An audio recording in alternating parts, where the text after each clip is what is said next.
part of the art isn't just creating the art by yourself or with whoever you're working with on the art. Part of it is, you know, because once you get to a certain point, it's like you start to judge your art on how many people it affects, and it's not just the numbers, the views, whatever. It's how many people you can change. Exactly. And that's part of the art, is that when you look out into a crowd of 10,000 people and you see people with your merch or your you know, face paint, all kinds of signs, all crazy shit like that. I mean, that's part of it. You didn't just create a CD or a bunch of videos on YouTube. You created a change in all these people, and that's part of it. Yes, I wanted to be a psychiatrist before I rapped. So I ended up being my fans' psychiatrist with my darkness that I gave them, with my happiness, with my confusion. We connected on that level. It brought me off the stage, elevated on a level playing field. It's like, he's up there and he has the same problems with psycho bitches. He's up there and he still has a problem with his mom being sick from lupus, just like my mom. My mom is, you know what I'm saying? Thank you. You know what I'm saying? He's up there, but he's dealing with IRS problems because he was stupid. Damn, he's supposed to be smart. He has his own label. He's supposed to have that taken care of. It puts us on a level playing field. You know what I mean? And that's how you create fans. I learned that from Quincy Jones when I signed to Quest and Warner in '97. He said, Tech, rap what you know, and people will forever feel you. And I tapped into emotion. Because no matter what color we are, no matter what religious belief, no matter how different the culture, we all have emotions in common as human beings. You would say some people might be emotionless. I don't believe it. I think it may be an act, or maybe a sickness. They say maybe Charles Manson didn't have any emotion. I'm sure he did. Somehow, some way. And we connect through emotion. Not me and Charles Manson. I'm just talking about people. Yeah, I was going to say that would be kind of weird to connect with. I mean, he is dead, but I mean, just in general. Yeah. I mean, it is weird. Okay. You always think about like the example that people give about like, all right, all the Germans weren't crazy, and all the Germans weren't evil. Exactly. It was just the leadership was evil. In, you know, we're talking about World War II or whatever. Like it was, Hitler. And it was the insanity of them that bled through to the people and made them all complicit in all these terrible crimes. Young men are crazy. I've been a young man. I did crazy shit. Don't you feel lucky that you made it out of it in a lot of ways? Yes.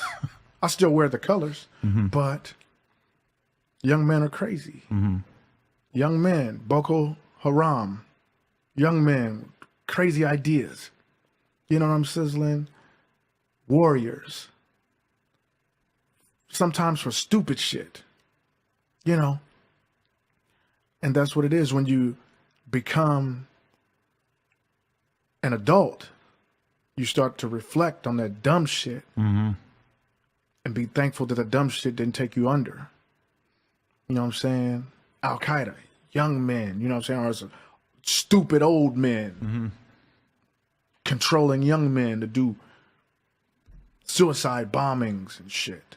You buy in on an ideology, and then your actions are no longer you know, silly or illogical. They actually become the most illogical thing if you have completely decided that that ideology is true. Totally. And then as an artist, don't you kind of feel like you're helping your fans, helping the people out there in a way, you know, you're not indoctrinating them into a literal cult, but you're giving them another reason to live through your music. People say, Tech, you saved my life with suicide letters. Tech, you saved my life with Alone. I thought I was the only one alone.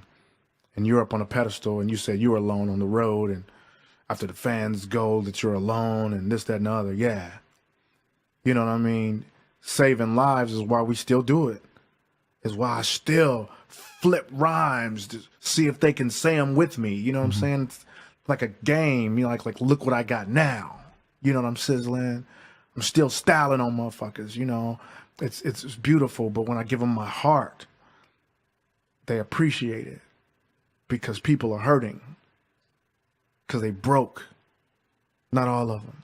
A lot of people don't have what they want, but they'll go buy that piece of music that give them that oomph to give back up and keep trying and pushing. I realized that my music does that for my fans. you know, and when they say they want to get married on my stage, or Serious. when you say something for my brother, he was a technician and he just died in a car wreck, and all he played was you. You know, a song just dropped today. Futuristic just dropped it. It's called Talk. And the last thing I say, this is dedicated to my homie up in Florida. Rest in peace, War Baby. Let's go. War Baby was somebody I was supposed to work with up in Florida, and he died in a motorcycle accident recently. Yeah.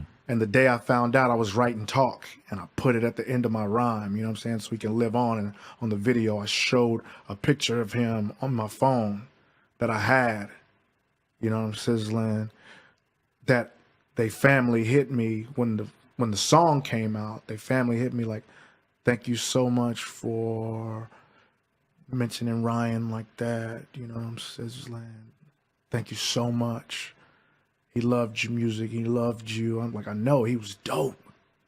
One of my homegirls in one of the towns turned me on to him, and I met him at my last tour, at the meet and greet, and I'm like, yo, what's up? You know what I'm saying? We exchanged numbers, and I didn't get to him in time to do the song, you know what I'm saying?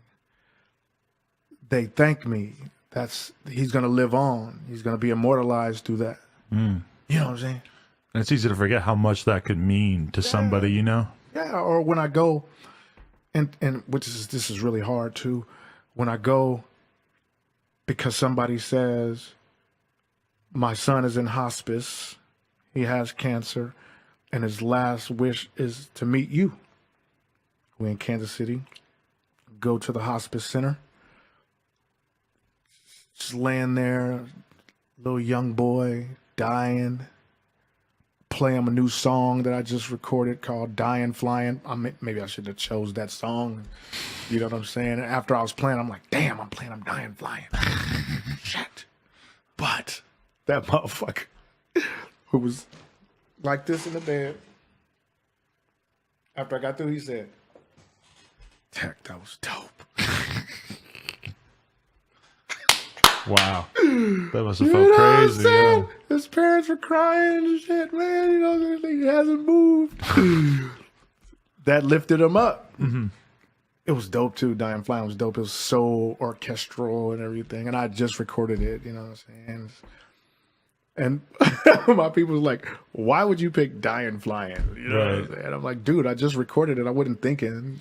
Yeah, if you're going to be a Tech-9ne fan, you probably just got to have a little bit of a stomach for some, harsh concepts here and there. Yeah. But you're on your deathbed, and I got this new song called Dying Flying. What, you think he's going to die because he listened to a song about dying? It's like, you know what I'm saying? But I was so proud of the song, that's what I chose. You know Right. what I'm saying? I could have chose something else, but Dying Flying was the one, and it made him rise up and say, that was dope, Tech.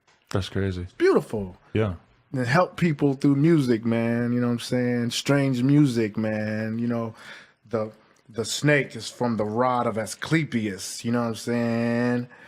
You know, when you see the rod of Asclepius, you see, like at the hospital, you know what I'm saying? It's like snakes around a staff or something. You've seen that. Yeah. It represents medicine. Right. The bat is the nocturnal creature. I am the medicine to navigate through the darkness. So that's what we do. We heal people with our music. So when I'm doing shit like Hood Go Crazy, the motherfuckers who want me to be healed be like, fuck that shit, Tech. What the fuck are you doing? I'm like, I've always been three-dimensional, but I got something for you too. Right. I got something for everybody. You got any rock shit on this record? I got some rock shit too. I got something for everybody. I just don't have a whole record of it. Right. When I did KOD in 2009, when my mom was dying of pancreatitis, but she made it through back then, you know what I'm saying? I did a whole dark record. Fucked everybody up. That's what we want. We want all darkness. I can't do it. It's real music. It's real stories. I'm going to kill myself. I can't do that. Right. It took me down in a hole. Sorry and shit. Are we going to ever get a KOD 2? No. Sorry. Can't do it. It scared the shit out of me.